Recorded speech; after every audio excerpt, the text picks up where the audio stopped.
Well, I figured enough time has passed by since I've last done a video review on this channel. So I'm going to utilize this opportunity to do a review on two products that I purchased.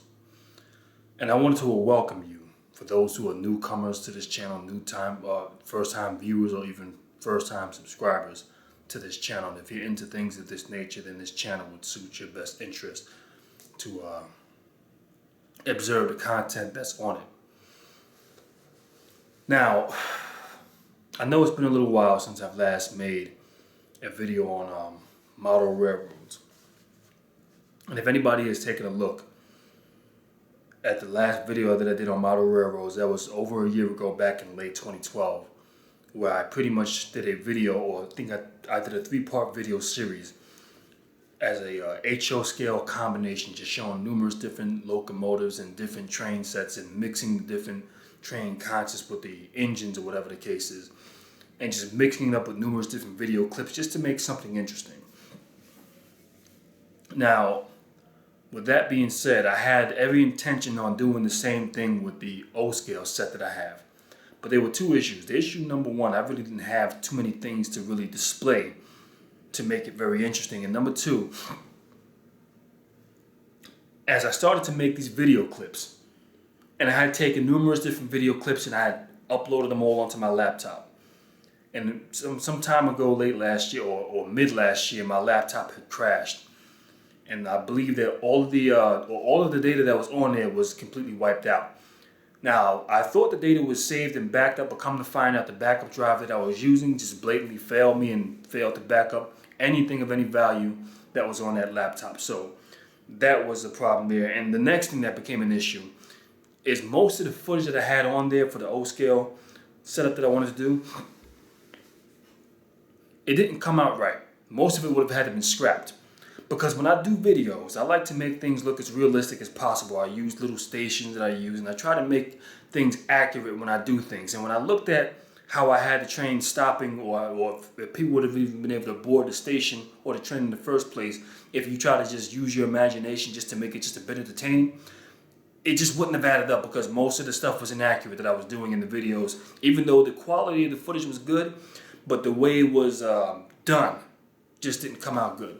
So with that being said, I figured that I'll just take the time to do something right, since it crashed and all the footage was gone in the first place. I only had a handful of good clips on it that I can actually use in the first place. And what I'll do in the future, because I managed to accomplish getting a couple of other items, and what I'll do is I'll make videos individually on each item separately and do a review on that product. And that's just how I'll go about doing things from now on. Now, one of the first things I wanted to talk about that I managed to pick up, which I'm still getting the hang of, is this MTH DCS digital sound command or control system, whatever it's called. I recently managed to pick that up not too long ago, and I'm still getting the hang of it. And it has a lot of interesting features to it. And I'll talk about that a little bit later on in this video. The next thing I managed to pick up was a O-scale SD45 locomotive, which it's a Rail King? I believe it's a Rail King. It's not a Premier. And that's something that I didn't know about up until a little while ago, roughly about a week ago. I didn't know that there was differences in whether the name, brand, or as far as quality. And I'm talking about MTH engines. Premier is known for having the most detailed engines or whatever, and then Premier is a scale that's not as completely accurate. But I'll get into that later on in the video. But anyhow, let me start off by showing you, and you can see in the background I have my NJ Transit and Metro North sets in the background. But anyhow, this video is not about that. So let me go ahead and direct your attention toward what it is that I want to show you. This is the control system that I purchased, the MTH DCS digital sound command system.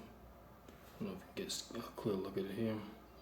This is the remote controller that sends the command to the TIU, and this relays it, I guess, and transforms it into the track. I'm still getting the hang of this. It has a lot of different features. I gotta see this. I'm sure there's a way to upgrade it by hooking it up to the computer and getting the latest version. I'll probably one day buy the equipment that I need to do that. Let me see if I can put the light on really quickly.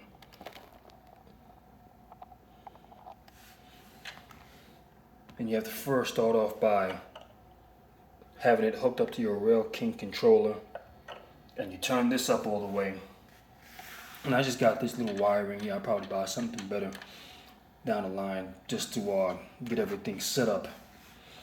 And then you power this on. This comes with many different features. Let me adjust this light because I don't need it playing games.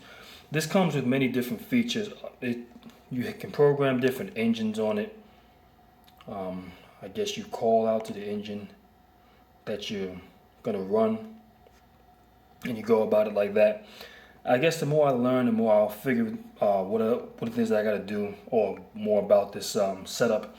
And I'll probably one day look into purchasing the Lionel.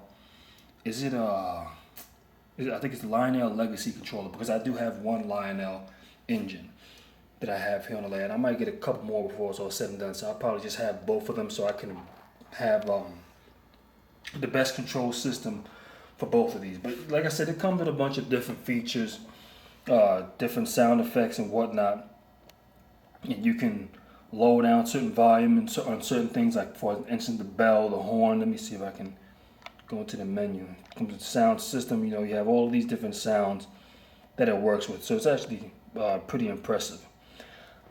But let me get into the SD45 that I want to show you before I conclude this video. This is one of the more recent engines that I purchased.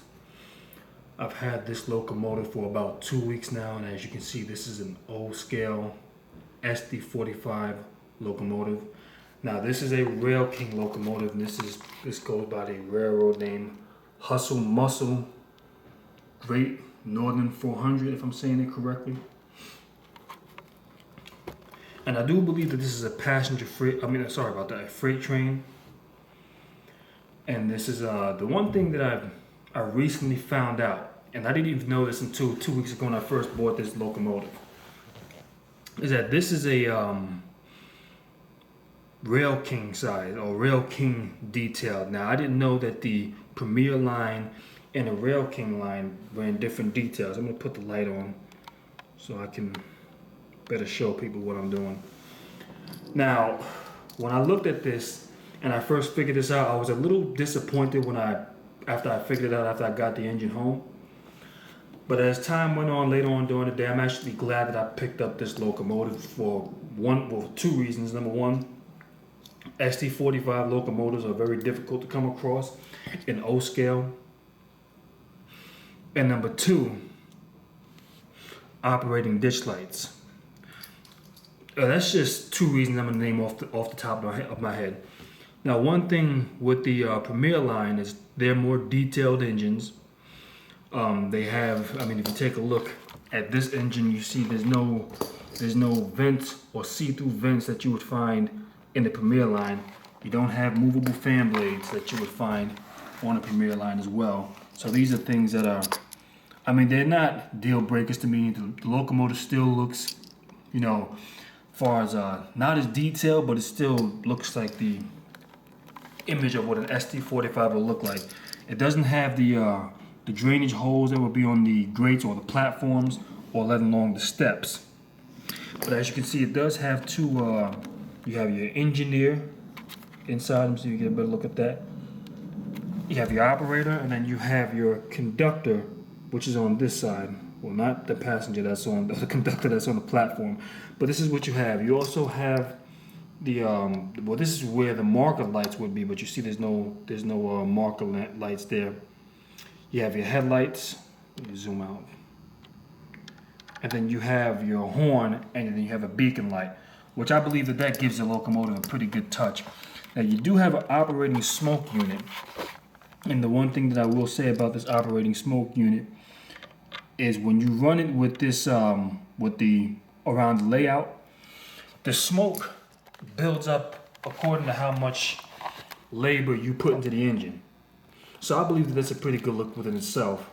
Now the one thing that I really don't understand this and if anybody happens to have any ideas when it comes down to why Premier Line versus Rail King does this, is I've never seen, and this is the one reason that I'm glad that I purchased this, and if I can find a Premier Line, I will get it as well, but this is the one thing that I do like over the Premier Line, is that the Rail King has operating ditch lights. And just me personally, I like locomotives with ditch lights. It gives the train a better look if it's coming down the track. If you wanted to run it at night or turn the lights out and you just see the ditch lights, it can make it more like a realistic feel, because if you're standing at a railroad platform and you see a train coming by at night and it has the ditch lights, for the most part, all you really see until the locomotive gets on you is you see the two ditch lights, and then you see the main headlight, which I believe is a pretty astonishing image. Nonetheless, I mean, overall, the locomotive's performance is pretty well. I mean, when I first picked it up, it was giving me some problems, and what I come to figure out was that I was having problems with the power pickup wheels, which are directly underneath here. Well, actually, this one only has one on each truck. Now, the one thing I've noticed, or the difference that I've noticed with the Premier Line versus this Rail King line, is this only has two power pickup wheels. Now, if you look at this SD45, you'll see that it has a truck with 3 axles. But not all 3 axles are necessarily powered or used. You have 2 that are powered, that have power axles, so 2 power axles and 4 operating wheels. And then right over here you have a wheel that barely touches the track, and I pretty much would just classify it as a dummy wheel. It doesn't really do anything. And we know that that's pretty inaccurate when it comes down to how SD45s are made. Anybody that knows SD45 locomotives knows they have 6 power wheels that are powered by 3 axles, and you got the same thing that goes on over here. 4 wheels, 2 axles that are powered, and a dummy wheel. And then you also have, I mean, this is some fairly decent detail. You have the fuel tank, I guess air compressor. And anybody that knows O-scale models knows that O-scale comes with a speaker located directly inside of this fuel tank. Now here's the one thing I didn't get a chance to talk about when I did my review back in late 2012 on my Lionel Legacy AC6000 O-scale engine. And this is one advantage that I will give Lionel credit over when it comes down to MTH, because that locomotive, if I were to flip this on its side, there's only one speaker underneath this fuel tank. But the Lionel engine comes with 2 speakers, and I believe that that's a good look to give better sound, more realistic sound, maybe possibly even a stronger bass line, or whatever the case may be. So I believe that that's a good image to put inside of a train if you can, or especially an O-scale size engine, because we know they come with bigger size, so you can manage to do more things with it. If we take a look at the back here, you see pretty much you have your number boards, and you have your reverse light, which is all controllable. You can control your headlights and your reverse light. You can either have them on and off. And also one thing that I've also said that I like about SD45s, and this is when I did my review along with the Lionel AC6000 O-scale locomotive, I did this with the HO scales. And one thing I've always liked about SD45s, or I recently started to like before I purchased those engines, is this arched radiator grille or fan grille. For some reason, it's just a good look. I like the way it looks. I first really caught wind of it when I looked at a New Jersey Transit engine, and I believe this is a GP40-2B, if I'm saying it correctly. And I just think it's a little impressive to look at it, so it's another reason why I decided to go and pick one up. Now, the one thing that I do want to briefly mention is with some of the sound effects with the engine, and I don't know if anyone happens to have any bright ideas or any way to, modify this, you can feel free to post a comment right in the comment section. Because when it comes down to these engines and the sound effects that go on with the engine, if you rev up the engine, I'll notice that there's like a 3 to 5 second play time before it actually loops back around. Now me, I'm someone that could pick up on this right away. I don't know if anybody else notices it, but pretty much with all of these MTH engines that I have, it has about a 3 to 5 second loop time before they loop it again.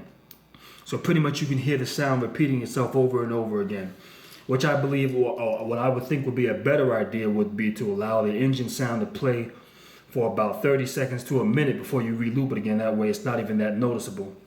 And then the next thing that I did notice, and this is one thing that I do give credit on the AC6000 Lionel Legacy O-scale locomotive that I have over some of these MTH engines, is when you actually rub up the engine, you can actually hear the sound of cylinders going when you run the engine. Some of these locomotives, I mean, it's okay. Some of the sounds are pretty good, but you don't get that cylinder popping like you normally would get the cylinder combustion that you would hear if you stood in front of a life-size locomotive and watched it pull out of a station, which I believe would be a pretty astonishing effect if they managed to pull that off. But that's just my opinion. If anyone else has any ideas about that as well, you can feel free to let me know. Now, one last thing that I wanted to talk about briefly before I actually just rev up the engine and let people hear the sound effects is that you got a lot of guys that do train reviews and they're HO scale or O scale gurus. I'm not no model railroad guru. But the one thing that I've noticed a lot of people tend to not do in these reviews, and although they're excellent reviews, the one thing I wish that they would do is actually allow you to hear the sounds of the engine. For the most part, what people normally tend to do is they'll turn on the engine and they'll run it around the track and they'll blast the horn relentlessly.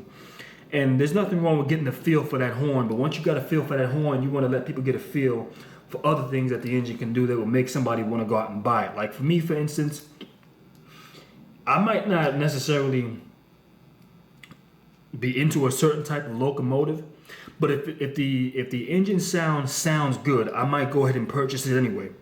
Like if you look at some of the or this video here with this locomotive, if you looked at the combination lash up that I did with the HO scale locomotives, you see that I have freight engines and all I run are passenger car sets. I don't run freight trains. The only thing I run that's freight are the engines. And what I'll do is I'll lash them up to passenger cars and I'll run them like that. So if the engine looks good enough, I'll go ahead and I'll buy it and I'll just do a mix up on a video and just run it with passenger cars because I think the engine looks so good. And like I said, if the sound effects are realistic or closer to realistic, I'll go out and I'll buy the engine just because I like the sound effects of it alone. That's just me, because you want to sell the whole entire thing of what the engine can do. You want it to resemble or be a replica of pretty much if you were to make a video, you want it to seem realistic as if you was actually standing by the railroad yourself and listening to the sound effects. I don't know, maybe that's just me.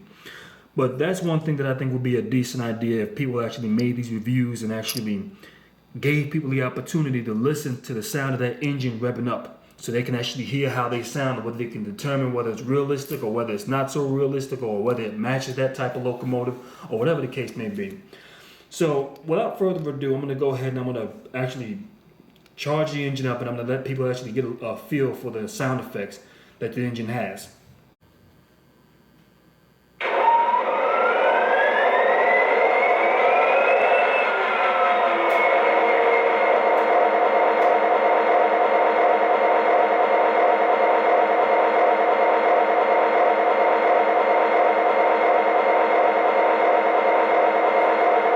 Also, I want people to take a look at the smoke unit and listen to as I charge or notice as I charge up the engine, you're going to see that the smoke is going to actually intensify, which I think that's a pretty decent effect.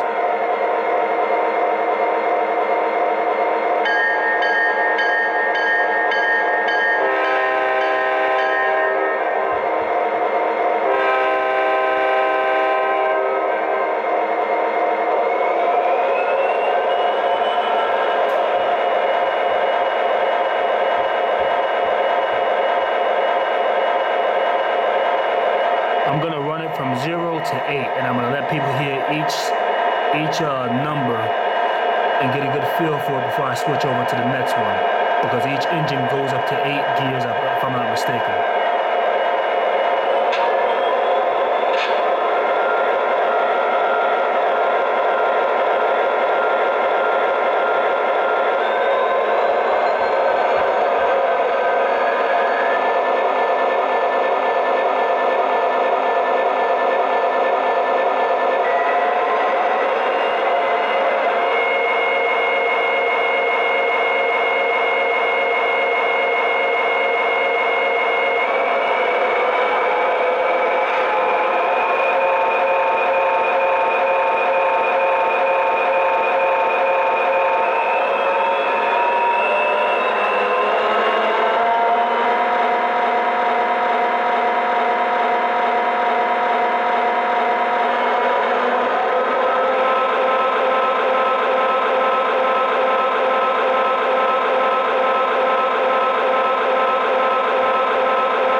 And without further ado, I'll go ahead and I'll run it around the layout, and I'll let everybody take a look at his performance, and you can gauge it for yourself.